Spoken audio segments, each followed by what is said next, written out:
গুনগুন করে একটা অজানা সুর ভাঁজতে ভাঁজতে ছোট্ট পুতুল হাতে নিয়ে তাকে আদর করতে করতে হঠাৎই মাথার চুলগুলো ছিঁড়তে শুরু করলো অন্তরা।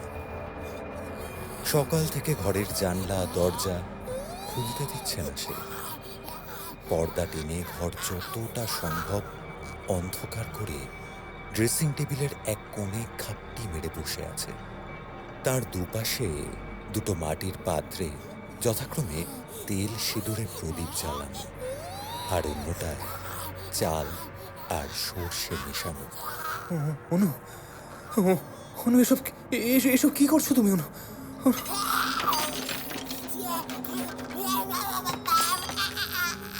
ঋষিকে পর্যন্ত ভিতরে ঢুকতে দিচ্ছে না সে, জিনিসপত্র ছুঁড়ে মারছে। ইতিমধ্যে গোপাল ঠাকুরকে ফোন করে বিষয়টা বুঝিয়েছে ঋষি। গোপাল ঠাকুর তাকে আশ্বস্ত করে বুঝিয়ে বলেছিলেন, যতটা সম্ভব ওর থেকে দূরত্ব বজায় রাখো। তোমার কথা শুনে মনে হচ্ছে আমার অনুমান যেন সত্য হতে শুরু হয়েছে, কিন্তু এত তাড়াতাড়ি হবে তা আমি জানতাম না। যাই হোক, ঘরটা বন্ধ করে দাও, আর দরজার হাতলের উপর আমার দেওয়া লাল সুতোটা ভালো করে বেঁধে দাও। বাকি যা করার আমি এসে করছি। তিনি ফোন রাখার পর থেকেই ঋষি বুঝেছিল তার জীবনের যে মূল উদ্দেশ্য সেটা সাধনের সময় এসেছে। দিনের বেলাতেও চড়া রোদটা বেশ নরম হয়ে গ্রিল দেওয়া বারান্দা দিয়ে তার পিঠে পড়ছে। জানলা দিয়ে ভিতরে অন্তরাকে দেখছে সে। পুতুলটা কখনো কামড়ে ধরছে, আবার কখনো আদর করছে। তেলের পাত্রে আঙুল ডুবিয়ে সারা মুখে ছোপ ছোপ দাগ ফেলছে। আবার কখনো পাশের চাল সর্ষে মেশানো পাত্র থেকে একটু একটু করে কাঁচা চাল আর সর্ষে মুখের ভিতর ঢুকিয়ে নিচ্ছে। কিরকম অদ্ভুতভাবে হাসতে হাসতে জিনিসগুলো মুখের ভিতর ঢোকাচ্ছে অন্তরা। ঋষি যেন চোখ ফেটে জল বেরিয়ে এলো। একটু পর গোপাল ঠাকুর সিঁড়ি বেয়ে উপরে উঠে দেখলেন ঋষি দরজার গায়ে হেলান দিয়ে মাথা নিচু করে বসে আছে। মাথার এক কোণ থেকে রক্ত বেরোচ্ছে। ওনাকে আসতে দেখেই ঋষি উঠে দাঁড়িয়ে বলল, আসুন গুরুদেব, দেখুন দেখুন কি অবস্থা। তার আগে তুমি বলো, তোমার মাথায় এটা কিসের আঘাত লেগেছে? সকালে যখন ওকে সামলাচ্ছিলাম তখন দাঁড়াও, এভাবে না। আগে আমায় কাল বিকেলের পর থেকে সব কিছু খুলে বলো, তারপর আমি অন্তরা মাকে দেখতে যাব। ঋষি আর গোপাল ঠাকুর দালানের উপর রাখা দুটো বেতের চেয়ারে মুখোমুখি বসে কথোপকথন শুরু করলেন। আপনি চলে যাওয়ার পর কাল আমরা ওই মেলায় যাই, বুঝলেন। কিছুক্ষণ গঙ্গার ধারে সময় কাটাই, তারপরে অন্তরা কিছু কেনাকাটা করে এরপরে আমরা বাড়ি ফিরে এলাম। সবই ঠিক ছিল জানেন। বাড়ি ফিরে আসার পর থেকে কিরম যেন অদ্ভুত বিহেভ করতে শুরু করলো। মানে আমি সাধারণত একটু লেট করি আর ও বেশ চটপটে, কিন্তু সেদিন পুরো ব্যাপারটাই কেমন যেন উল্টে গেল। কাল আমি হাত মুখ ধুয়ে খাওয়ার পর্যন্ত গরম করে ফেললাম, কিন্তু দেখলাম ও তখনও আয়নার সামনে বসে বসে কি সব করছে। আমি ডাকলে ও বললো ওর নাকি খিদে নেই, ঘুম পাচ্ছে। এটুকু তো কাল রাতে আপনাকে আমি বলেছি। তারপর আমি যখন শুয়েছিলাম কিছুক্ষণ আমার ঘুম আসছিল না, একটা চাপা অস্বস্তি হচ্ছিল বেশ। অনেকক্ষণ পরে নাকে একটা মিষ্টি গন্ধ পেলাম, বুঝলেন। খুব ঝাঁঝালো উগ্র মিষ্টি গন্ধ কি?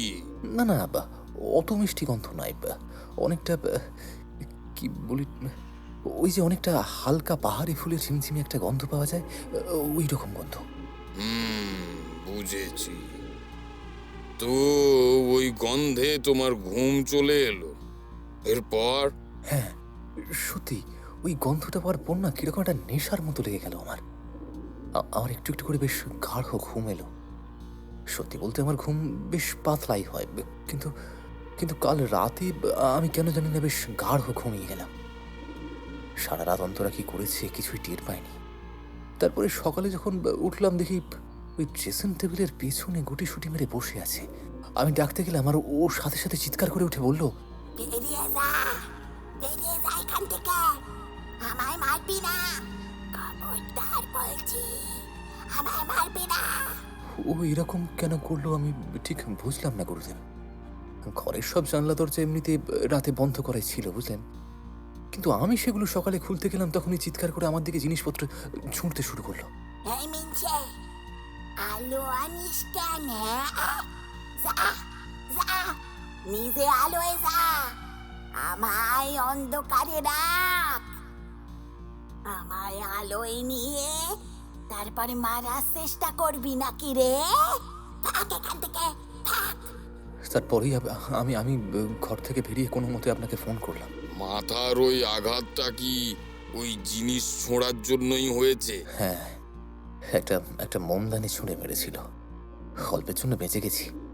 আপনি একবার দেখুন গুরুদেব। গোপাল ঠাকুর ঘাড় নেড়ে ঘরে ঢোকার প্রস্তুতি নিলেন। দরজার তালায় লাগানো বন্ধনের লাল সুতোটাকে প্রণাম করে সেটা খুলে দরজা খুললেন। দিনের আলোতেও ঘরের ভিতর যেন কোনো আলো ঢুকছে না, কেবল ওই প্রদীপের আলোতেই একটু আধটু আলো পাওয়া যাচ্ছে। ওনাকে ঘরে ঢুকতে দেখে অন্তরার হাসিটা কিছুক্ষণের জন্য স্তব্ধ হয়ে গেল। সে একবার আপাদমস্তক গোপাল ঠাকুরকে পর্যবেক্ষণ করে দাঁত বের করে হি হি করে হাসতে হাসতে জিজ্ঞেস করল, তুই তুই কাপালি নাকি রে? মুক্তি দিতে পারবি আমায়? পারবি? অসুচির পূজা করতে পারবি? গোপাল ঠাকুর কোনো কথা না বলে তার মুখোমুখি গিয়ে বসলেন। তারপর পাশের বাটিতে রাখা সর্ষে আর চালের মিশ্রণের দিকে নজর পড়ল ওনার। অন্তরা উৎফুল্ল হয়ে বলল, তোকে দেখে মনে হচ্ছে তুই আমায় বাঁচাতে পারবি। পারিস তুই অসুচি পূজা? গোপাল ঠাকুর আলতো করে কিছুটা চাল আর সর্ষে মেখে তার মুখে তুলে দিতে দিতে জিজ্ঞেস করলেন, তুমি কে মা? এই দেহে কি করে এলে? আমি আমি কে কে আমি? অন্তরা খিক খিক করে হাসতে হাসতে গোপাল ঠাকুরের সামনে মুখ নিয়ে এসে চোখ বড় বড় করে আবারও সেই ভাঙা খ্যাসখ্যাসে কণ্ঠে উত্তর দিল, আমি ডাইনি বুড়ি, দেবী অসুচির উপাসক, ডাইনি বুড়ি। তুমি এখানে এলে কেন? মল্লসা, আমি এখানে আসবো কেন? এই মেয়েই তো আমায় নিয়ে এলো রে, আমি তো ওদের সাথেই এলাম। গোপাল ঠাকুরের নজর পড়ল অন্তরার গলায় ঝোলানো লকেটের দিকে। সেখানে দুটো মুখ আর শ্বেত চুল ঝুলছে। গোপাল ঠাকুর একবার সেটা স্পর্শ করতে গেলেই অন্তরা রে রে করে ওনার হাতে একটা চাপড় মেরে পড়ল। এই এই মেনছে, চুলে হাত দিস কেন রে? খুন করে দেবো বলে দিলাম, চুলে হাত দিলি? তুইও কোনো কাজের না, তাই না রে? যা পালা এখান থেকে, নইলে আমি কিন্তু। এবারে গোপাল ঠাকুর শান্ত হয়ে এমন একটা কথা বললেন যাতে খোদ অন্তরা আর তার ভিতরের মানুষটা চুপ হয়ে গেল। তোমায় মুক্তি দিতে হলে তোমায় চিনতে হবে, তোমায় দেখতে হবে। পারবে দেখাতে আমায়? অন্তরা এবারে তার হাতের পুতুলটা রেখে একটা তীর্যক দৃষ্টিতে তাকিয়ে রইল। গোপাল ঠাকুরের মনে হলো তার চোখের মণি দুটো হালকা সাদাটে ঘোলাটে লাগছে যেন। অন্তরা একদম গোপাল ঠাকুরের সামনে মুখ এনে ক্ষীণ কণ্ঠে বলল, তুই আমার মুখ দেখবি? ভয় পাবি না তো? তাইলে আয়নায় দেখ, ডাইনি উরি মুখে দেখাবে। যা গিয়ে আয়নায় দেখ, যা। গোপাল ঠাকুর মৃদু হেসে একটা প্রদীপ হাতে তুলে উঠে গিয়ে আয়নার সামনে দাঁড়ালেন। এতক্ষণ বাইরে থেকে সমস্ত বিষয়টা জানলা দিয়ে দেখছিল ঋষি। তার জানলা থেকে সরাসরি স্পষ্ট দেখা যায় আয়নাটা। গোপাল ঠাকুর আলো ধরতে আরো স্পষ্ট হয়ে উঠল সামনের দৃশ্যটা। অনাবৃত আলোর পাতলা চাদরে অন্ধকারের ফাঁকে দুজনেই দেখল ধীরে ধীরে বেরিয়ে আসছে এক অপার্থিব বৃদ্ধা মুখ।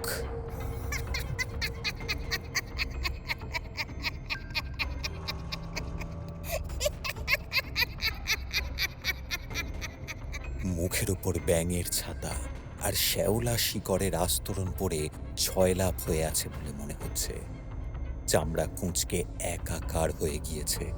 মাথার এক পাশে অল্প বিস্তর সাদাটে চুল, আর অন্য পাশে কিছুই নেই।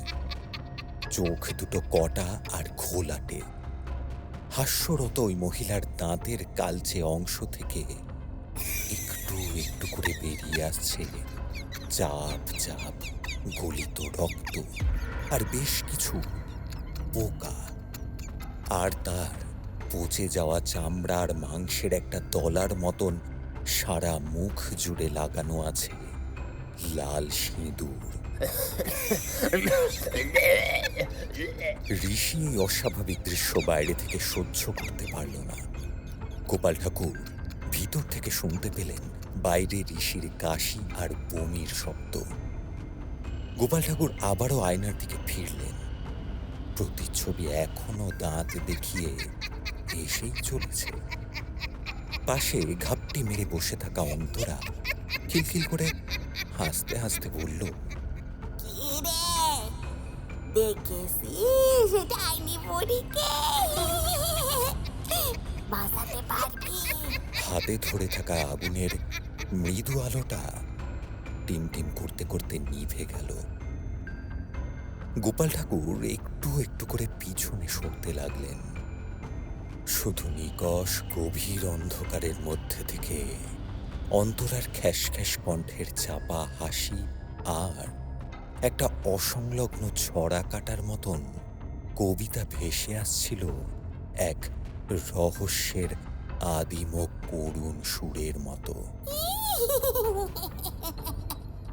সালে সে গানি টেনে পোকায় মরে পিসে, কাক তারুয়ার মাথায় বসে সিলিম মারে মেরেছে।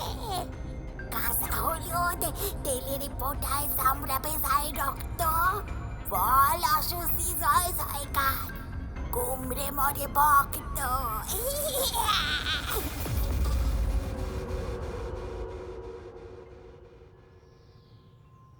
এখন তোমার শরীর কেমন লাগছে? অত্যাধিক বমন উদ্গীরণের ফলে অত্যন্ত ক্লান্ত হয়ে পড়েছিল ঋষি। চোখে মুখে জলের ঝাপটা দিয়ে সে দালানে ঠাকুরের সামনে বসে বলল, জানি না এখন কি হবে ঠাকুর। আপনি কিছু বুঝতে পারলেন? তোমায় তো আগেই বলেছিলাম ঋষি, ভাগ্যকে কেউ খণ্ডাতে পারবে না। যা ললাটে লেখা আছে সেটা ফলবেই। এত তাড়াতাড়ি জিনিসটা এইভাবে আসবে সেটা অবশ্য আমারও জানা ছিল না। তোমাদের কালকে মেলাতে যাওয়াটাই সেই নিয়তির টান ছিল ঋষি। যা কিছু হয়েছে অন্তরার গলার ওই লকেটের জন্যই হয়েছে। ওই জিনিস তুমি কার থেকে এনেছো? একটা মেয়ের কাছ থেকে। ওকে আমি ঠিক চিনি না, তবে অন্তরা চেনে। এই ঘরের দেওয়ালে টাঙানো সব কিছুই অনলাইনে ওর থেকেই কেনা। মেলায় স্টল দিয়েছিল, তাই ওখান থেকে দুটো লকেট কিনেছিল। তুমি ওই মেয়ের মুখে অসুচি বলে কখনো কিছু শুনেছো? আমি শুধু ওই মেয়েটার নাম জানি, মিমি। মিমি কোনোদিন সেভাবে কথাও হয়নি আমার সাথে। তাহলে তো মুশকিল। কোথায় থাকে জানো? ওনার সাথে কথা বলাটা বিশেষ জরুরি।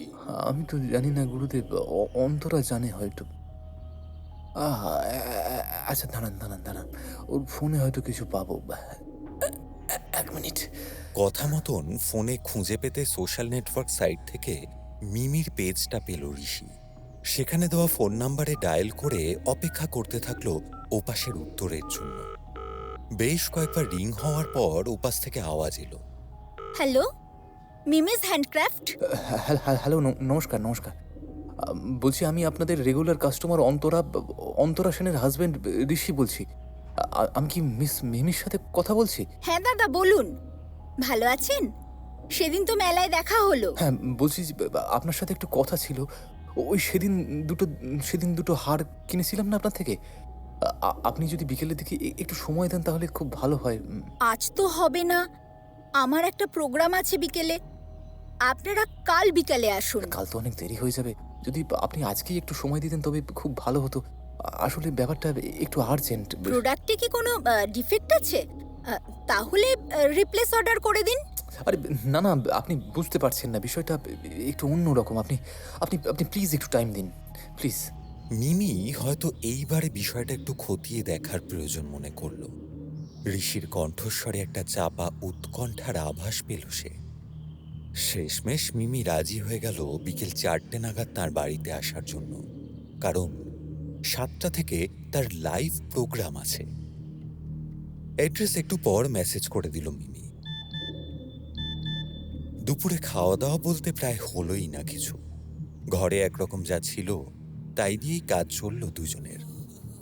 ওদিকে অন্তরা তখনও নিজের ঘরে বসে বসে আরও এক বাটি চাল আর সর্ষের মিশ্রণ শেষ করছে। বিকেল 3টে অবধি একরকম দুজনেরই অপেক্ষা চলল। ঋষি বসেছিল উপরের দালানের বারান্দায়, ঠিক অন্তরার ঘরের বাইরে, আর গোপাল ঠাকুর বসেছিলেন ঠাকুর দালানে। এরপর তারা রওনা দিলেন মিমির ঠিকানার উদ্দেশ্যে। বাড়ি থেকে বেরোনোর সময় ঋষি জিজ্ঞেস করেছিল, কেউ একজন থাকলে তো হতো গুরুদেব। অন্তরা কি একাই থাকবে? বন্ধনী তালা আছে, অন্তরা ওই ঘর থেকে বেরোতে পারবে না। আর ভয় নেই, যা বুঝেছি এত তাড়াতাড়ি অন্তরার প্রাণ সংশয় নেই। তবে ওই জিনিস ওর শরীরে সব সময়ের জন্য রয়ে গেলে একটা সময় পর অন্তরার নিজের শরীরের উপর আর কোনো নিয়ন্ত্রণ থাকবে না। আত্মা তখন শরীরের মধ্যেই বিলীন হয়ে পড়বে। তখন কিন্তু তার মৃত্যু অবশ্যম্ভাবী। আপাতত আমাদের দুজনেরই আগে মিমির সাথে কথা বলাটা একান্ত প্রয়োজন। আচ্ছা, আমরা ঠিক কি জানতে তার বাড়ি যাচ্ছি গুরুদেব? এটাই জানতে যে ডাইনি বুড়ির চুল সে পেল কোথা থেকে।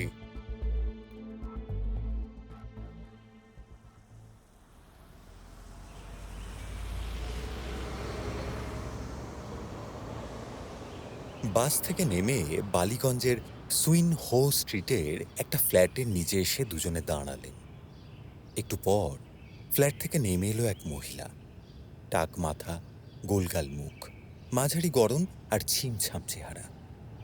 বয়স আন্দাজ 40-এর কাছাকাছি হবে। সে তাদের দুজনের সামনে এসে বলল, আপনাদের সাথে এক মহিলার আসার কথা ছিল বললো যে দিদি। হ্যাঁ, তাকে নিয়ে তো কথা বলতে এসেছি। মহিলা একবার আপাদমস্তক তাদের দেখল, তারপর কি না কি ভেবে তাদের উপরে নিয়ে গেল। মিমিকে দেখেই চিনতে পারল ঋষি। প্রাথমিক আলাপচারিতা সেরে মিমি মহিলাকে বলল, ও আমার বাড়িতে কাজ করে, খুবই বিশ্বস্ত। কাজল, একটু আমাদের জন্য চা করো তো। হ্যাঁ, এবার বলুন বলুন তো কি বলবেন। আচ্ছা, ইনি কে? ইনি হলেন আমার আর অন্তরার গুরুদেব, শ্রী গোপাল ভট্টাচার্য। এবারে সরাসরি আলোচনায় আসি। হ্যাঁ, এরপর গত রাত থেকে আজ সকাল পর্যন্ত যা যা ঘটেছে সবকিছু খুলে বলল ঋষি। মিমির শুনে প্রথমে তো বিশ্বাসই হচ্ছিল না যে সে আদৌ কি শুনছে, কিন্তু গোপাল ঠাকুর আশ্বস্ত করায় সে একটু একটু করে বিশ্বাস করছিল। এদিকে এতক্ষণ চা রেখে আড়াল থেকে সব কিছু শুনছিল কাজল। সবটা শেষ হলে একটা দীর্ঘশ্বাস ফেলে মিমি বলল, কয়েক মুহূর্তের জন্য মনে হচ্ছিল আমি 19th সেঞ্চুরিতে চলে এসেছি, কিন্তু আমি তো সেরকম কিছুই জানি না এই বিষয়ে। আমি আপনাদের কি করে সাহায্য করতে পারি? আমরা শুধু এটুকু জানতে চাই, আপনি ওই লকেট বানানোর সাদা চুল কোথা থেকে এনেছিলেন? এসব জিনিস তো এখন আর এখানে পাওয়া যায় না। ওই কাজল ওর গ্রামের বাড়ির জায়গা থেকে এনে দেয়। গ্রামেগঞ্জে এখনো অনেকে মানত করার জন্য চুল দান করে, জানেন তো। দাঁড়ান, আমি ওকে ডাকছি। কাজল, এই কাজল, একটু এদিকে শোন তো। মাথা নিচু অবস্থায় কাজল যখন ভিতরে ঢুকল, মিমি তাকে সাদা চুলের বিষয়ে জিজ্ঞেস করল।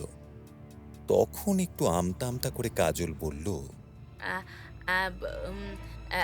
দিদি, আমি না না বুঝে একটা ভুল করে ফেলেছি। কথাটা শুনেই তিনজন বেশ উত্তেজিত হয়ে বসল। ওরা বুঝতে পারল যে কিছু একটা গুরুত্বপূর্ণ কথা বেরোতে চলেছে। কাঁদো কাঁদো কণ্ঠে কাজল বলল, আসলে আসলে ওই সাদা চুল আসলে এক বুড়ির, ডাইনি বুড়ির। যা জানো খুলে বলো কাজল মা। আঁচলের খুঁট দিয়ে চোখের জল মুছতে মুছতে কাজল বলা শুরু করলো, আমাদের বাঁশদহ গ্রামে এখনো হাসপাতাল সেভাবে নেই। বুড়িমা আমাদের মতো মেয়ে যারা প্রেগনেন্ট হয় তাদের বাচ্চা জন্ম দিত। খুবই পাকা হাত ছিল ওনার, লোকে ওনার নাম শুনলেই পেন নাম করত। কিন্তু তারপর একটা ঘটনা ওনার জীবনটা পুরোপুরি বদলে দিল। সনাতন পাঁজা, ওর বউয়ের 3টে বাচ্চাই বুড়িমার হাত দিয়ে বেরোলো, কিন্তু 3টে বাচ্চাই জন্মের সাথে সাথে মরে গেল। ব্যাস, রাতারাতি রটে গেল বুড়ি নিজেই 3 বাচ্চাকে খেয়ে নিয়েছে। দাইমা থেকে এক রাতের মধ্যেই বুড়ি হয়ে উঠলো ডাইনি। কিন্তু ওটা অনেকে অ্যাক্সিডেন্ট ভেবে নিয়েছিল। তবে অদ্ভুত ব্যাপার, তারপরেও বুড়িমা আরো 10টা ডেলিভারি করেছিল, কিন্তু প্রত্যেকটাই বাচ্চা জন্মের সাথে সাথে মারা গেছিল। সচরাচর এরকম জিনিস তো হয় না। কোষ্ঠীতে খুব সম্ভবত রাহুর বিচরণ শুরু হয়েছিল। যাই হোক, তারপর কি হলো? এরপর আর যা হওয়ার তাই হয়। বুড়িকে একঘরে করে দেওয়া হলো, বাড়ি জ্বালিয়ে দেওয়া হলো, চালাকাঠ দিয়ে মেরে একদিকের পা ভেঙে দিয়েছিল। কিন্তু এতেও সনাতন পাঁজার রাগ কমেনি গো। সে বুড়ির সামনেই বুড়িকে ডাইনি বলে তার ছেলেকে জ্যান্ত পুড়িয়ে মেরেছিল। হ্যাঁ, সর্বনাশ! তুমি কি বলছো কি? তো অন্য কেউ এই ব্যাপারে কোনো রকম প্রোটেস্ট করলো না কেন? গ্রামের মানুষদের কাছে বিশ্বাসটাই শেষ সম্বল, আর তারা চোখে যা দেখে সেটাই বিশ্বাস করে। বুড়ির এই অবস্থার জন্য কেউ দায়ী নয়। তাই এরপর বুড়ি কি করলেন? নিশ্চয়ই প্রতিশোধ নেওয়ার জন্য কোনো পুজো আচ্চা শুরু করেছিলেন।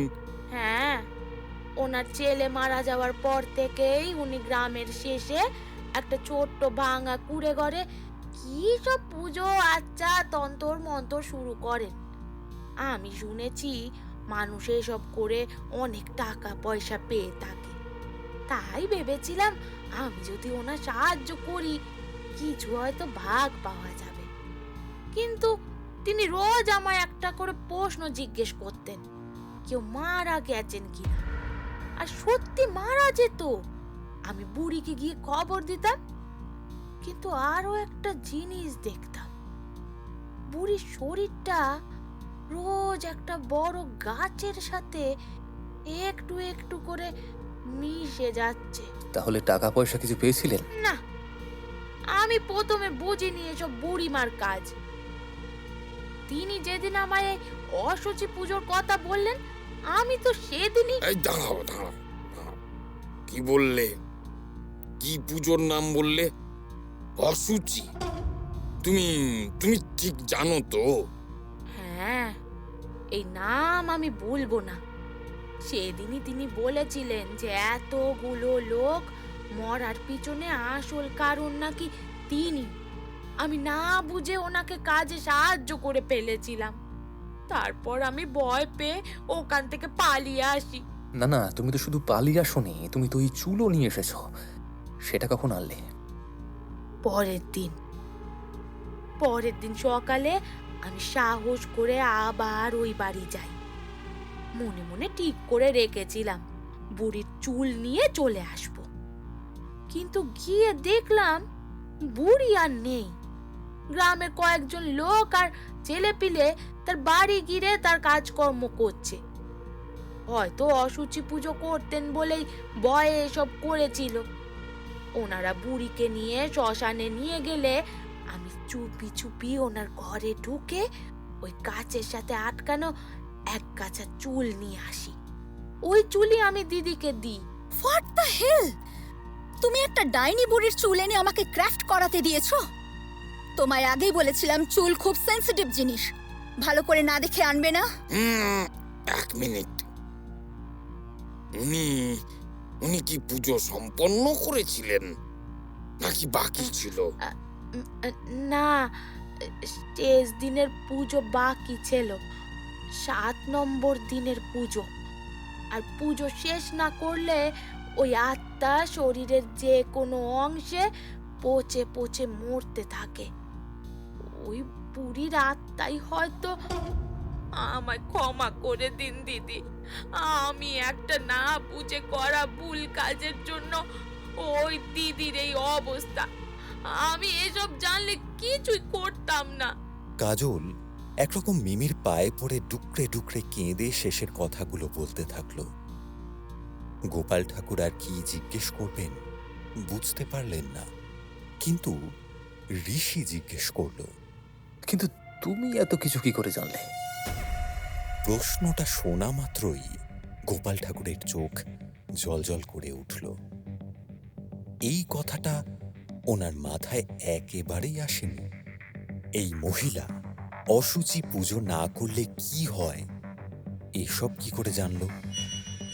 কাজল সাথে সাথে উঠে গিয়ে দরজায় ঝোলানো তার ব্যাগ থেকে বের করে আনলো জিনিসটা। ঋষি আর গোপাল ঠাকুর দেখলেন একটা ছোট্ট কালো চামড়ার পাতলা বই। বাইরে একটা কালচে নগ্ন নারী মূর্তির ছায়া স্বরূপ চিত্র অঙ্কিত। তার এলোমেলো চুল দুই দিকের ঘাড় হয়ে কোমর পর্যন্ত নেমে এসেছে। প্রথম পাতা খুলতেই বড় বড় বাংলা হরফে নাম বেরিয়ে এলো, অশুচি। এখন এখন তাহলে কি হবে গুরুদেব?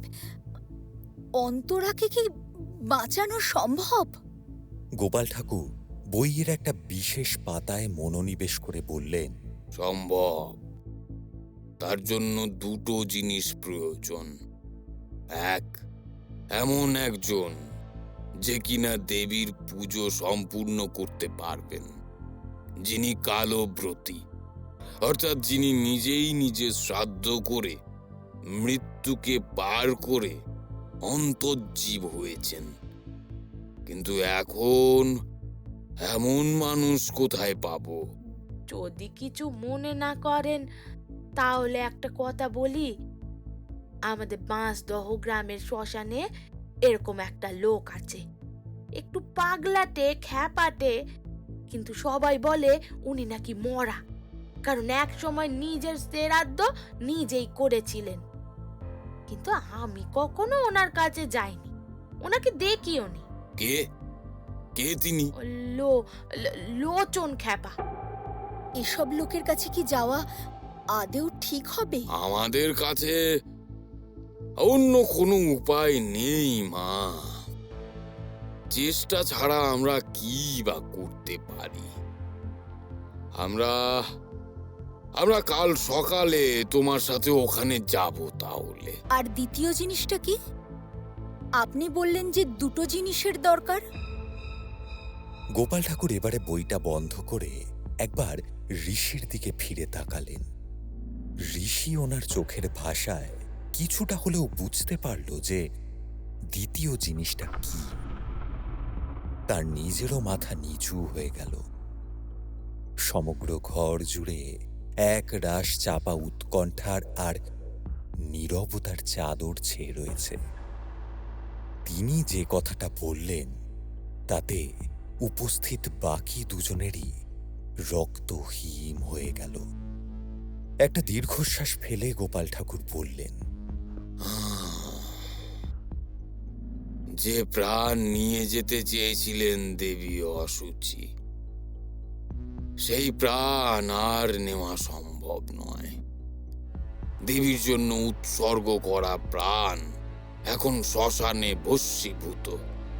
তাই দেবীর পুজো শেষ করার জন্য প্রয়োজন আর একটা প্রাণের। নিজেকে অক্ষত রাখবে, বলির পূর্বে যতটা সম্ভব নিজেকে কাটা ছেঁড়া থেকে দূরে রাখবে। রাতের তমসা একটু একটু করে জানলা দিয়ে ভিতরের ঘরটাকে এক মায়াবী আঁধার সজ্জায় ঢেকে দিচ্ছে। ছোট্ট খাটের উপর একলা শুয়ে শুয়ে বিবাহবার্ষিকীর দিনের স্মৃতিচারণ করছিল ঋষি। এত বড় বাড়িটাকে গমগমিয়ে রাখত মেয়েটা। একটা ভুল জিনিসের জন্য কোথা থেকে কি হয়ে গেল।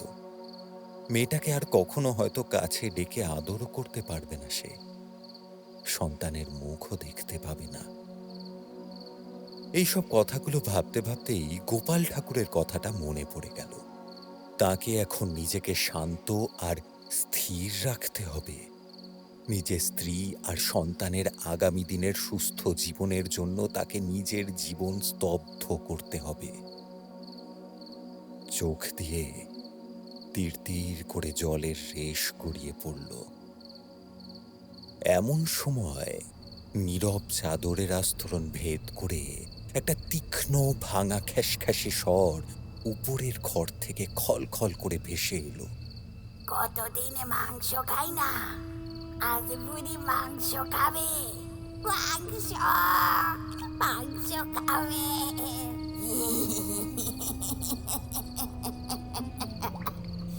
ঋষির একটু সন্দেহ হলো, মাংস কোথায় পাবে?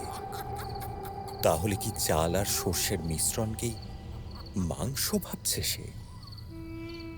প্রথমটায় ততটা আমল দিল না, কিন্তু একটু পর কিচকিচ শব্দ আসতে শুরু করলো উপরের ঘর থেকে।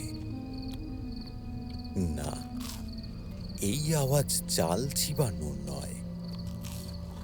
এই শব্দ মাংস চিবানোর শব্দ।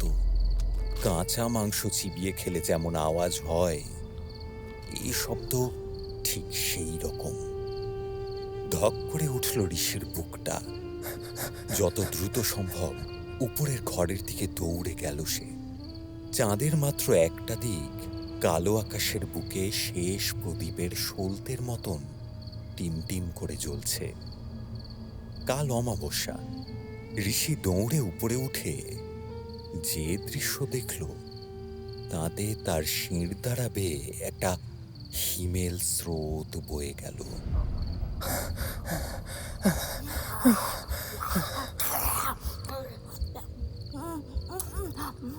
সে দেখল অন্ধকারের মধ্যে একটা লালচে আভার রং। সেই রং রক্তের রং। অন্তরা হাসতে হাসতে নিজের হাতের মাংস চিবিয়ে চিবিয়ে খাচ্ছে। গলগলিয়ে রক্ত বেরিয়ে আসছে সেখান থেকে। কয়েক মুহূর্তের জন্য স্তম্ভিত হয়ে গেল ঋষি। তার শরীর স্তব্ধ। কি করবে কোনো কিছুর ধারণা নেই। মুখ থেকে কোনো আওয়াজ বেরোচ্ছে না। উল্টো দিকে অন্তরারও শরীরে কোনো রকম যন্ত্রণা অনুভূত হচ্ছে না। কিরকম নির্বিকার চিত্তে চিবিয়ে চলেছে নিজের শরীরের রক্ত আর কাঁচা মাংস। এইভাবে আরো কতক্ষণ যে ঋষি মূর্তির মতন দাঁড়িয়েছিল কে জানে। হঠাৎ অন্তরা দৃষ্টি সরাসরি বাইরে দাঁড়িয়ে থাকা ঋষির সাথে বিনিময় হলো। ঋষি গাঢ় নিকষের মধ্যেও যেন কালচে লাল দাঁতগুলোকে চকচক করে উঠতে দেখল। কিরে, মাংস খেতে এসেছিস? কে দেখবি নাকি নিজের বউয়ের মাংস? তুই জানিস অশুচি পূজায় শেষ 2 দিন মাংস ভোগ দিতে হয়। এই, আমি আর খেতে পারছি না, তুই বাকি মাংসটা খা। এই দেখা, কথাটা বলেই সে একটা বেশ বড় রক্তে ভেজা মাংস আর চামড়ার টুকরো জানলা দিয়ে বাইরে ছুড়ে দিল। ঋষি দেখল একটা সাদাটে মাংসল দগদগে রক্তমাখা টুকরো তার পায়ের সামনে এসে পড়েছে। নিজেকে আর ধরে রাখতে পারল না সে, হড়হড় করে আবার ব্যালকনিতেই বমি করে দিল। যেটুকু খাবার রাতে খেয়েছিল সেটুকুও বেরিয়ে এলো বাইরে। শেষের দিকে কাস্তে কাস্তে মুখ থেকে কষ বের হয়ে এলে সে যখন নিচে নামছিল তখন উপরের ঘর থেকে তীব্র ব্যঙ্গাত্মক ভঙ্গিতে কর্কশ স্বরটা ভেসে এলো। কিরে কিরে ফালাসিস কেন রে? বউয়ের মাংস থেকে বৌদি করে দিলি। আমায় মুক্তি না দিলে এইভাবে সব মাংস খেয়ে ফেলবো।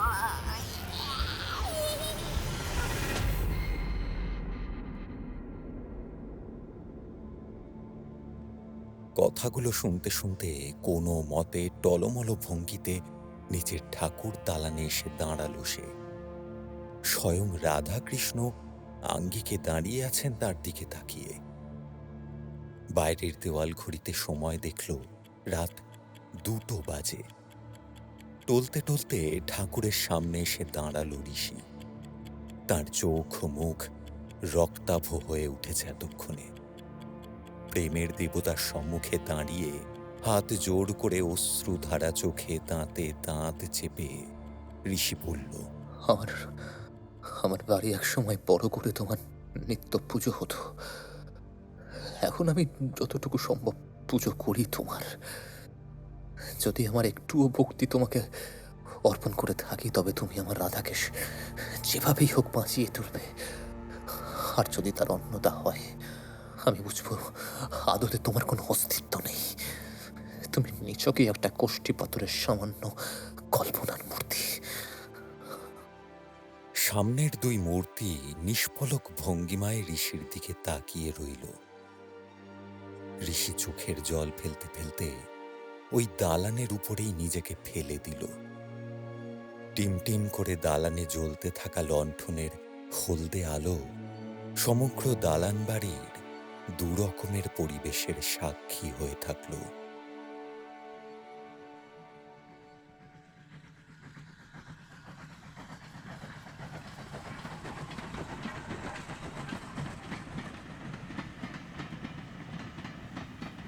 সকালে ট্রেন থেকে নেমে 3 জন দাঁড়িয়ে আছেন বাঁশদহ গ্রামের স্টেশনে। ছোটখাটো একটা স্টেশন, লোকজন খুবই কম। 2-একটা ছোটখাটো চা আর অন্যান্য জিনিসের দোকান, আর তাতে কয়েকজন বুড়ো লোক বসে আছে। স্টেশনের একপাশে পচা ডোবা জাতীয় কিছু একটা রয়েছে, আর চারদিক সবুজে ঘেরা। এখান থেকে কোনো গাড়ি পাওয়া যাবে কি? হ্যাঁ হ্যাঁ, টোটো আছে তো। 3 জনই স্টেশন থেকে বেরিয়ে একটা টোটো ধরে যেতে থাকলেন শ্মশানের দিকে। দুপাশের গ্রামের সুমধুর দৃশ্য প্রায় চোখে পড়ার মতো।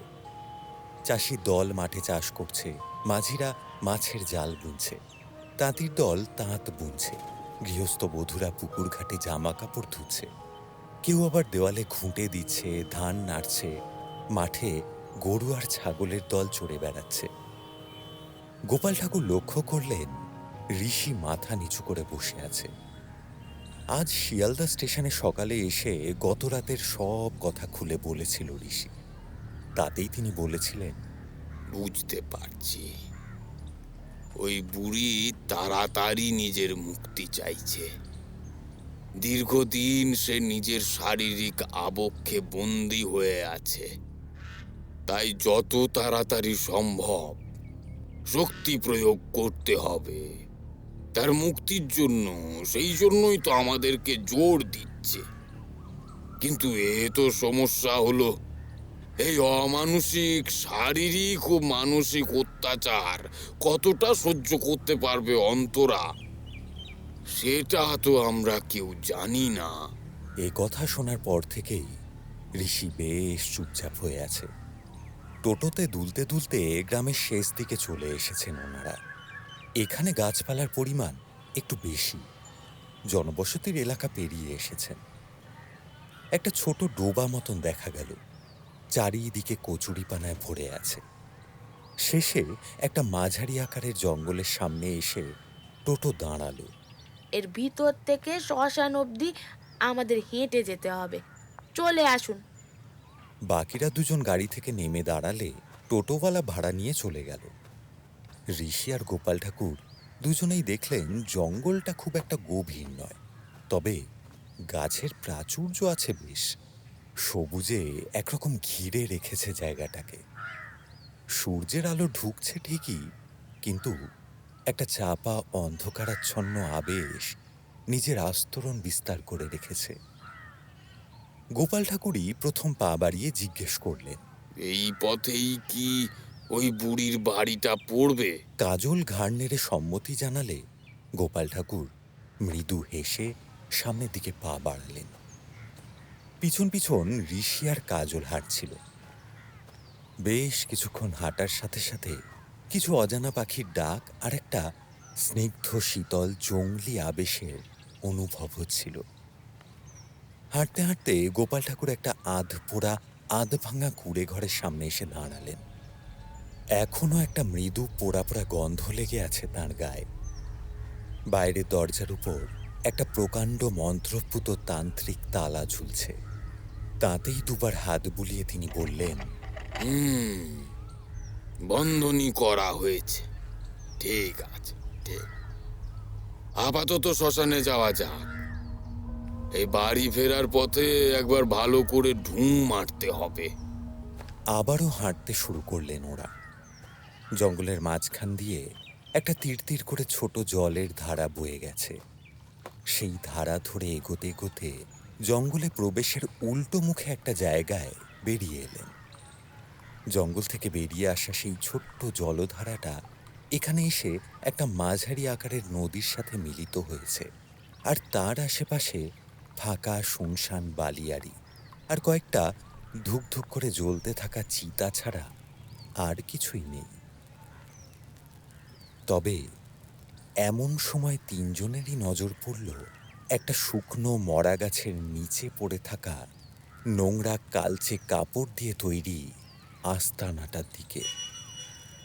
একপাশে একটা কয়লা দিয়ে বানানো উনুনে অল্প আগুনের আঁচে মাটির হাঁড়িতে খুব সম্ভবত ভাত ফুটছে। তার সামনে একটা নোংরা আসন, পাশে একটা ছোট্ট বাটিতে কিছুটা ছাই আর তেল মিশিয়ে রাখা আছে। এই তাহলে আপনাদের খ্যাপা মশাইয়ের আস্তানা। কিন্তু উনি কোথায়? উত্তরটা হয়তো কাজলেরও জানা ছিল না।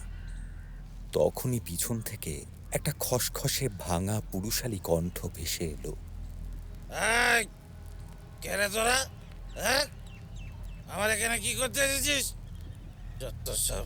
তিনজনেই পিছন ফিরে দেখলেন একজন বছর 40-এর রোগা চিমসে লোক দাঁড়িয়ে আছে। সারা শরীর জুড়ে ময়লা কুচ্ছিত হয়ে আছে। মাথার থেকে লম্বাটে ঝাঁকড়া চুলগুলো মাথার পিছনে বাঁধা, তবে তাতেই বেশ কিছু চুল অবিন্যস্ত ভঙ্গিতে নেমে এসেছে। একটা চোখ কটা, মণি দুটো ঈষৎ ঘোলাটে, আর পরনে একটা ছেঁড়া ফাটা ঘিয়ে রঙের ফতুয়া আর পাজামা।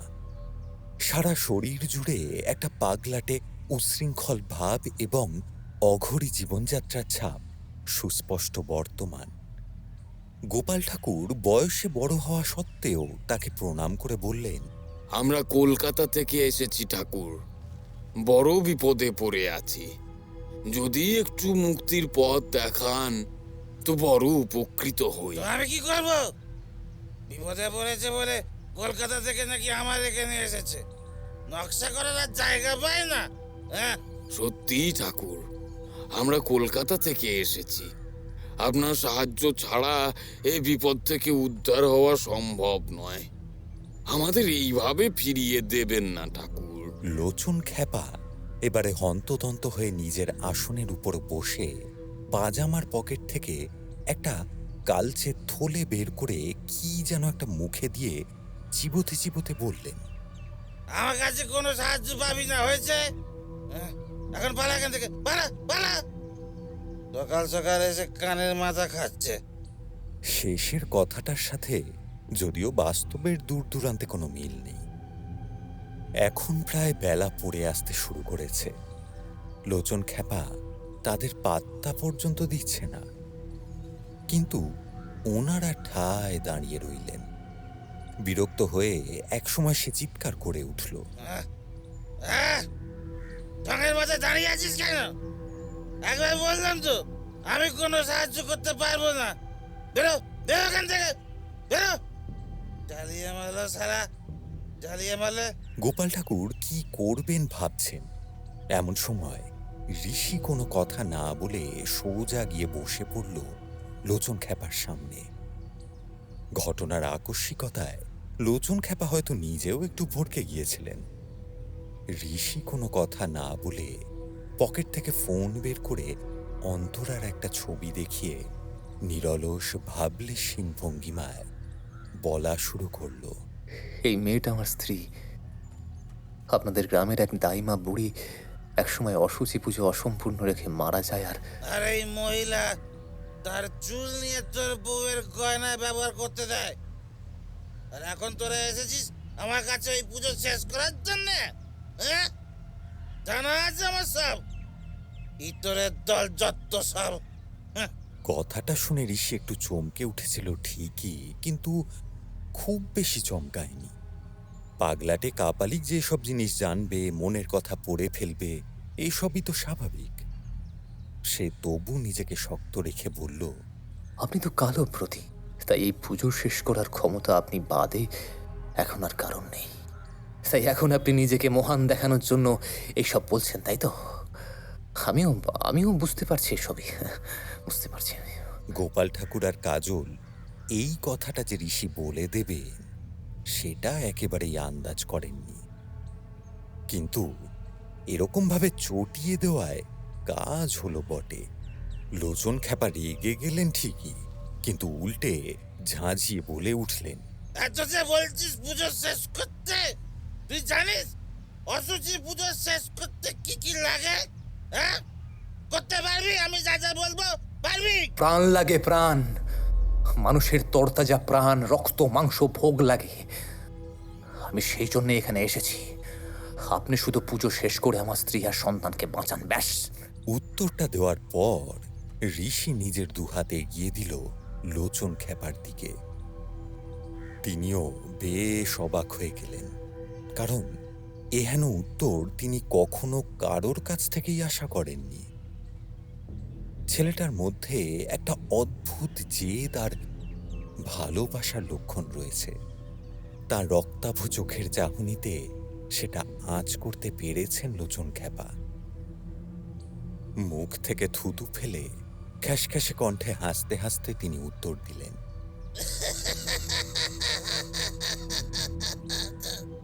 বেশ বেশ বেশ বেশ বেশ, রাতে আয়, রাতে আয়। আজ আমাবস্যা আছে। আমি আমি শেষ রাতের পুজো করে দেব। হ্যাঁ, পিতলের ঘট, ডাব, সিঁদুর, তেল, চন্দন, চাল, সরষে, শুকনো কাঠ, ধুনো আর আর আর একটা ছাগলের কাটা মাথা আনবি। ঋষি আর কোনো কথা বলল না, চুপচাপ ঘাড় নেড়ে উঠে দাঁড়ালো।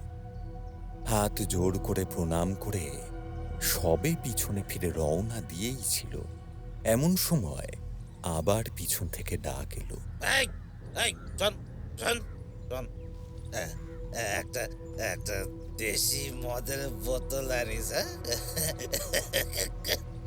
ও সবও কি দেবীর ভোগে যাবে নাকি? না না না না না, ওটা ওটা ওটা আমার ভোগ, হ্যাঁ, ওটা আমার ভোগ। ওটা ওটা লোচন ক্যাপার ভোগ।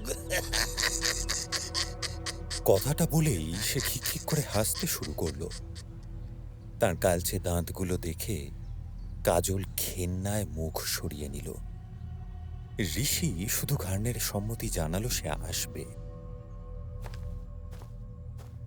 ওনা যখন শ্মশান থেকে বেরিয়ে আবার জঙ্গলের দিকে রওনা দিল, তখন ঋষি দেখল দুটো শকুন লোচন খেপার মাথার উপর ডানা প্রসারিত করে গোল গোল চক্কর কাটছে। কি জানি কিসের অপেক্ষায় বসে আছে, হয়তো তারই অপেক্ষায়, থুড়ি তার মৃতদেহের অপেক্ষায়। হাঁটতে হাঁটতে তিনজন পুনরায় এসে দাঁড়ালো সেই আধপোড়া কুঁড়ে ঘরের কাছে। কাজল, তুমি বাজার থেকে উনি যা যা জিনিস বললেন সেগুলো জোগাড় করে আনতে পারবে? তাহলে আমি একটু এই ঘরটা একান্তে পরীক্ষণ করতাম। কাজল ঘাড় নেড়ে হ্যাঁ জানালো। সে হাঁটতে হাঁটতে সামনের জঙ্গলের মধ্যে অদৃশ্য হলে গোপাল ঠাকুর একটু একটু করে দরজায় লাগানো তালাটার দিকে এগিয়ে গেলেন। তাকে দু হাতে ভক্তি ভরে স্পর্শ করে একবার প্রণাম করলেন। তারপর দড়ির প্যাঁচ খুলতে শুরু করলেন। এরপর তিনি নিজের থলে থেকে একটা চাবি বের করে তালাটা বড় অনায়াসে খুলে ফেললেন। এই দৃশ্য রীতিমতন ধাঁধিয়ে দিল ঋষির চোখ। তার বিস্ময়ের অবকাশ রইল না। আপনি তো বলেছিলেন এটা বন্ধনী তালা, অথচ এইভাবে একটা চাবি দিয়ে খুলে ফেললেন। এটা সাধারণ চাবি নয়। এই তালা যেমন মন্ত্রপুত, এই চাবিও মন্ত্রপুত। বন্ধনী খুব সাধারণ অথচ কার্যকরী প্রক্রিয়া। যারা সামান্য ডামরতন্ত্রের অধীনস্থ হয়ে আছেন তাদের প্রত্যেকের কাছেই এই তালার চাবি আছে। এতে অবাক হওয়ার কিচ্ছু নেই। এসো, ভিতরে এসো, এসো। তিনি দরজা খুলতেই একটা উটকো মরা পচা চাপা ভ্যাপসা গন্ধ নাকে এসে আঘাত করল। সারা ঘরের মেঝে জুড়ে ছড়িয়ে আছে পচা নীলচে ফুল আর থকথকে ঘন রক্ত। ঘরের ঠিক মাঝখান দিয়ে একটা লম্বা শুকনো মরা গাছ উঠে গেছে সরাসরি ছাদ ফুঁড়ে।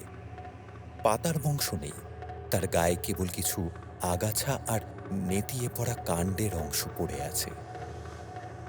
একপাশে দেওয়ালের সামনে একটা ঘট, আর তার উপর একটা কালচে পচে যাওয়া ডাব, আর তার সামনে একটা আধ কঙ্কাল হয়ে যাওয়া ছাগলের কাটা মুন্ডু।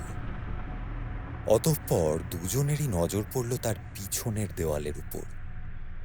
বাদামি আধপোড়া দেওয়ালের উপর একটা কালচে মহিলা ছায়ামূর্তির আকার ফুটে উঠেছে।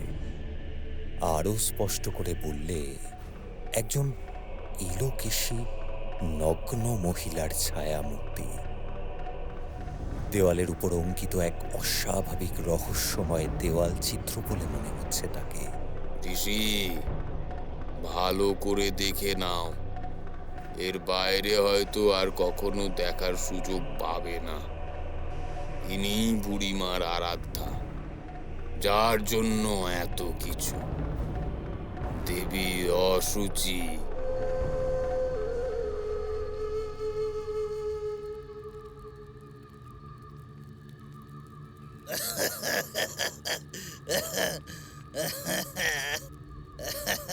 আয় আয় আয় আয় আয় আয় আয়, তোদের জন্যই লোচন অপেক্ষা করছিল।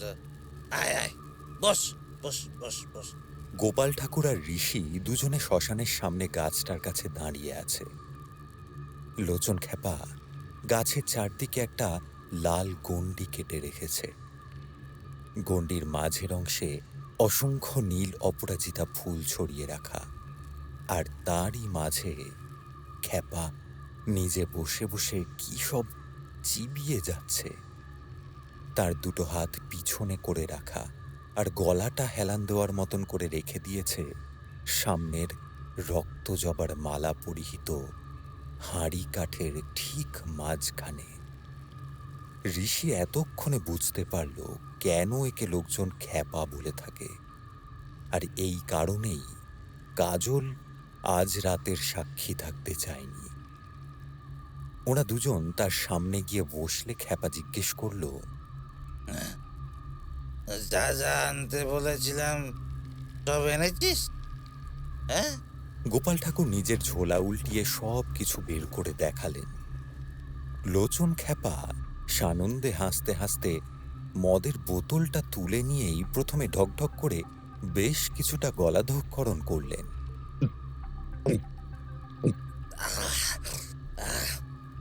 তারপর নিজের ঝোলা থেকে একটা সাদা আর একটা লাল ধুতি বের করে দুজনের দিকে এগিয়ে দিয়ে বললেন, শ্মশানের ওপারে পুকুর আছে, হ্যাঁ? স্নান সেরে পরে আয়। দুজনেই পূজারি আজকে এই পুজো, হ্যাঁ? আর আমি আমি শুধুই মদ খাবো। সাদা ধুতিটা গোপাল ঠাকুর নিলেন, আর লালটা ঋষি। একটু যেন ভুরু কুঁচকল লোচন খ্যাপার, কিন্তু সেও উন্নত আধ্যাত্মিক স্তরের মানুষ। তৎক্ষণাৎ বিষয়টা বুঝতে পেরে কোনো উচ্চবাচ্য করলেন না। দুজনেই এরপর পুকুর পাড়ে স্নান সারতে চলে গেলেন। একে অমাবস্যার রাত, মাথার উপর চাঁদ বা তারাদের ন্যূনতম আলোর রেশটুকুও পাওয়া যাচ্ছে না।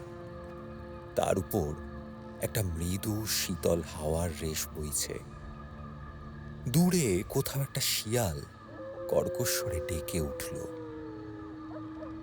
স্নান সেরে ধুতি পরিধান করতে করতে ঋষি আকাশের দিকে ফ্যাল করে তাকিয়ে বলল, গুরুদেব, আমি যখন থাকবো না তখন অন্তর আর আমার সন্তানের খোঁজ নিতে যাবেন মাঝে মাঝে। তুমি কিছু চিন্তা করো না, আমি আছি তো তোমার সাথে। ঋষি গুরুদেবের কথা কিছুই বুঝতে পারল না।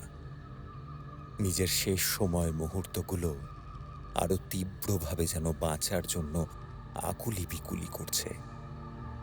আরো একবার যদি অন্তরাকে কাছে পেত, ওর শরীরের স্পর্শ পেত, ওর নরম হাতের ছোঁয়া পেত নিজের গ্রীবায়, মিষ্টি ঠোঁটের স্পর্শ পেত নিজের ঠোঁটে, ভাগ করে নিত এক অক্লান্ত বিরামহীন সময়। দুজনে আবার যখন এসে পৌঁছল, তখন দেখল লোচন খ্যাপা সব কিছু সাজিয়ে একেবারে তৈরি হয়ে বসে আছে। গণ্ডির মাঝে পিতলের ঘট সাজিয়ে রেখেছে, তার উপর একটা ডাব, যার গায়ে সিঁদুর, তেল আর চন্দন ভালো করে লেপে রাখা আছে।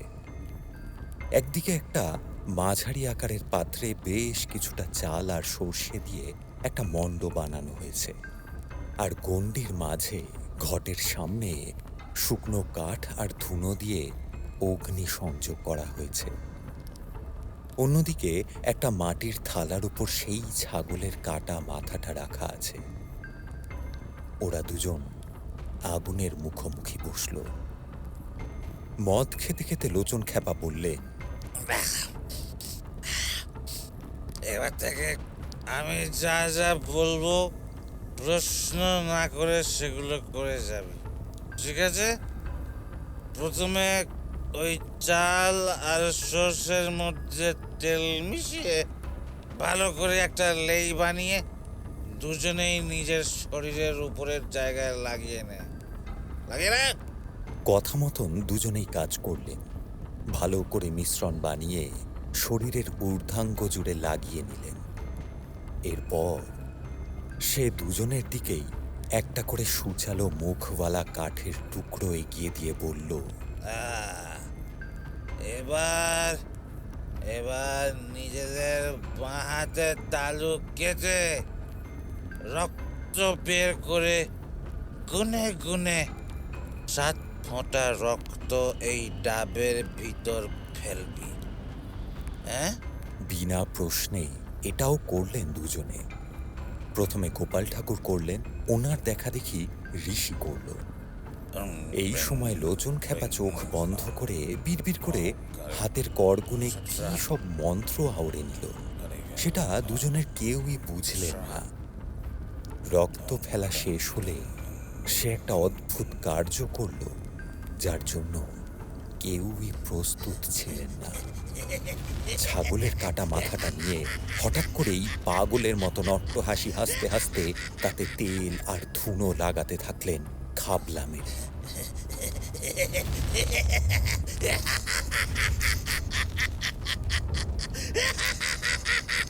তারপর ধক করে এক সময় সেটা আগুনের মধ্যে ফেলে দিলেন। মাঝারি উচ্চতার আগুন তেল মাখানো ছাগলের মুন্ডুপে আরো দাউ দাউ ভঙ্গিতে জ্বলতে শুরু করলো।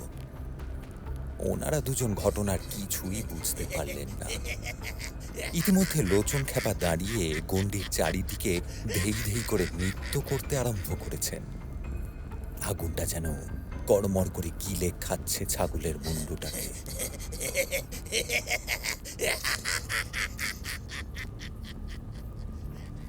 ওইভাবে কতক্ষণ ছিলেন খেয়াল নেই, তবে বেশ কিছুক্ষণ পরেই ওনারা দুজন শুনতে পেলেন আগুনের মর্মর ধ্বনি, আর অট্টহাসির পিছন থেকে আরও একটা ঋণ ঋণে সরু কণ্ঠে লাস্যময়ী হাসির সুর কানে ভেসে আসছে।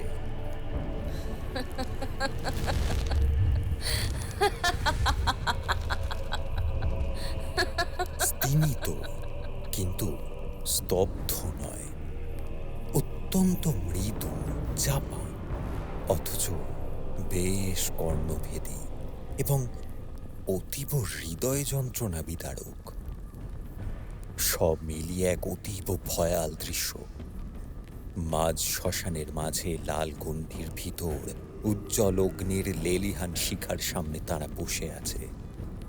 মরা পোড়ার তীব্র গন্ধ নাকে আসছে, আর তার সাথে লোচন খেপা অট্টহাসি সমেত নৃত্য শুরু করে দিয়েছে। এবারে যোগ দিল সেই মহিলা কণ্ঠের ঋণ ঋণে রহস্যময়ী হাসি। একটু পর ওরা দেখল লোচন খেপা নৃত্য করতে করতে কি সব যেন উচ্চারণ করছেন। ঋষি কিছু বুঝতে পারছে না দেখে গোপাল ঠাকুর বললেন, দেবী অসুচি আহ্বান ও ভোগ দানের মন্ত্র।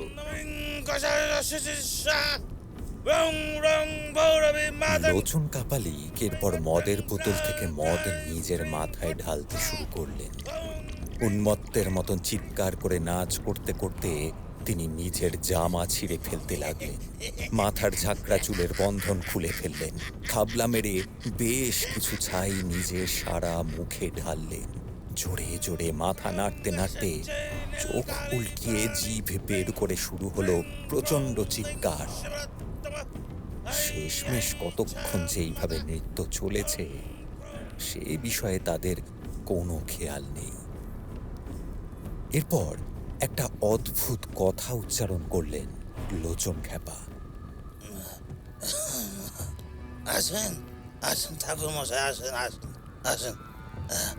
এই হাঁড়ি কাঠে, এই হাঁড়ি কাঠে মাথা রাখেন, মাথা রাখেন, রাখেন, রাখেন। মানে উনি কেন মাথা রাখবেন? চুপ বেয়াদব! যেখানে আমি কথা বলছি সেখানে তুই কেন কথা বলছিস? ও ও নিজেকে ভোগ হিসেবে তৈরি করেছে, তোর দিয়ে হবে না, হবে না তোর দিয়ে। কিন্তু কিন্তু তোকে বলি দিতে হবে। সেটা না পারলে তোর বউকে পাওয়া ভুলে যা, ভুলে যা, ভুলে যা, ভুলে যা, ভুলে যা। ঋষি কোনো কথার অর্থ বুঝতে পারল না। অদ্ভুত চোখে গোপাল ঠাকুরের দিকে ফিরে তাকালো সে। স্তিমিত হাসি হেসে গোপাল ঠাকুর উঠে দাঁড়াতে দাঁড়াতে বললেন, তোমার সামনে উজ্জ্বল ভবিষ্যৎ পড়ে আছে ঋষি। অন্তরা আর সন্তানকে খেয়াল রাখতে হবে। তাদের একজন স্বামী আর একজন বাবার প্রয়োজন হবে। এই সময় একজন আদর্শ স্বামী এবং বাবা দুইয়েরই প্রয়োজন হয় স্ত্রী আর সন্তানের। আমার তো দিন প্রায় শেষ হয়েই এলো। পৃথিবীতে পার্থিব সুখ অনেক তো ভোগ করলাম। নিজের জীবনের বিনিময়ে তোমাদের দুজনকে একটা নতুন জীবন দেওয়ার কথা অনেক আগেই সিদ্ধান্ত নিয়েছিলাম। তোমায় জানালে তুমি আপত্তি করতে, তাই জানাইনি। এই যে সাদা ধুতি, এটাই বলি প্রদত্ত ভোগের চিহ্ন, আর তোমার ওই লাল ধুতি পূজারীর চিহ্ন। আপনি আপনি আপনি আমায় না জানিয়ে এত বড় সিদ্ধান্ত নিলেন গুরুদেব। আমি আমি অন্তরকে ফিরে গিয়ে কি বলবো বলুন তো। বলবে বলবে আমার আশীর্বাদ সব সময় তোমাদের উপর রয়েছে। ঋষি হয়তো আরো কিছু বলতে যাচ্ছিল, কিন্তু তার আগে লোচন খ্যাপা একটা দীর্ঘ বড় খড়গ এগিয়ে দিয়ে সেই গা জ্বালানো হাসি হেসে বললেন, এই নে, এই নে, এই নে, এই নে, এই নে। এবারে পুজো শেষ কর, শেষ কর, শেষ কর পুজো। ঋষি চাইছিল না এই কাজ নিজের হাতে করতে, কিন্তু লোচন খ্যাপার চোখের উজ্জ্বল লালচে দৃষ্টি তাকে তৎক্ষণাৎ সবকিছু ভুলিয়ে দিল। ঋষির মনে পড়ে গেল নিজের স্ত্রীর গত রাতের পৈশাচিক ঘটনাটা। এক মুহূর্তের জন্য তার মনে হলো সামনের মানুষটা তার পরিচিত নয়, তার স্ত্রীকে সুস্থ করে তোলার পথের অতীব তুচ্ছ এক মানুষ। মন্ত্রমুগ্ধের মতন সে উঠে দাঁড়ালো। খড়গ বেশ কিছুক্ষণ আগুনের তাপে ধরে রাখল। গোপাল ঠাকুর স্থির দৃষ্টিতে ছলো ছলো চোখে ছেলেটার দিকে তাকিয়ে রয়েছেন। নিজের মনেই বলে উঠলেন, তোমাদের দুজনই আমার সন্তান সম। তোমরা আজীবন আমাকেও তোমাদের পিতৃতুল্য স্থান দিয়েছ। আমার নিজের কোনো সন্তান নেই। পিতার এইটুকু কর্তব্য পালনে হয়তো আমি একটু শান্তি অনুভব করব। তোমরা সুখী হয়ে থেকো। স্থানুর মতন বেশ কিছুক্ষণ আগুনের তাপে পোড়ানোর পর যখন সে খড়গ নিয়ে এগিয়ে এলো ওনার সামনে, তিনি চোখ বন্ধ করলেন। তারপর সব শেষ। মুহূর্তের মধ্যে গোপাল ঠাকুরের ঘাড়ের থেকে কণ্ঠনালী ভেদ করে বেরিয়ে গেল খড়গটা। বেশ কিছুটা গরম রক্ত ছলকে এসে লাগলো ঋষির শরীরের ঊর্ধ্বাঙ্গে আর চোখে মুখে। মুন্ডুহীন দেহটা বেশ কিছুক্ষণ ছটফট করতে করতে স্তব্ধ হয়ে গেল। যতক্ষণে ঋষির হুঁশ ফিরল, ততক্ষণে গোপাল ঠাকুরের দেহটা থেকে রক্ত বেরিয়ে ভেসে যাচ্ছে। ধপ করে বসে পড়ল ঋষি। ওদিকে লোচন খ্যাপা তখনও বাকি মদটা গিলতে গিলতে উত্তাল নৃত্য করে বেড়াচ্ছেন। ঋষির শরীরটা একটু একটু করে ভারী হয়ে আসছে বলে মনে হলো। গণ্ডির ভিতরেই ধপ করে পড়ে গেল সে। দু চোখের পাতা ভারী হয়ে আসছে। দৃষ্টিটা একটু একটু করে ঝাপসা হয়ে উঠছে। শেষ মুহূর্তে চোখে এলো লোচন খ্যাপার নৃত্য আর গুরুদেবের নিথর দেহটা। আর কানে এলো লোচন খ্যাপার উন্মত্ত চিৎকারের আর্তনাদ।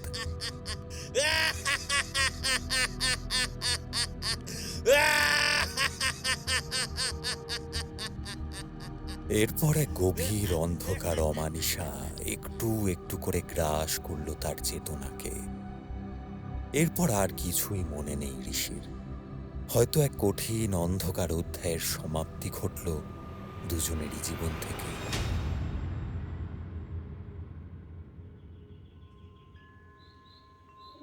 ঋষি, তোমার না কিচ্ছু মনে থাকে না। বারবার বলেছিলাম আজ গুরুদেবের বাড়িতে একটু ফল, দই আর মিষ্টি দিয়ে এসো। ওনার জন্মদিনেও যদি মনে না রাখি, কি ভাববেন বলো তো উনি? হ্যাঁ, এ বাবা, সত্যি আমার আমার আমার একদম খেয়াল নেই, বুঝলে। আমি আমি এক্ষুনি এক্ষুনি দিয়ে আসছি আমি। আর শোনো, উনি তো এখন আর আসতে পারবেন না। ওনাকে বলো আমি একদিন সময় সুযোগ হলে দেখা করে আসবো। ঋষি আর কোনো কথা বলল না, শুধু ঘাড় নেড়ে সম্মতি জানিয়ে বেরিয়ে এলো। তার বাড়ির গলির সামনে এসে একটা ছোট দোকান থেকে কিছু মিষ্টি আর একটা মালা কিনে নিল। ভিতরের গলিটা বেশ শুনশান।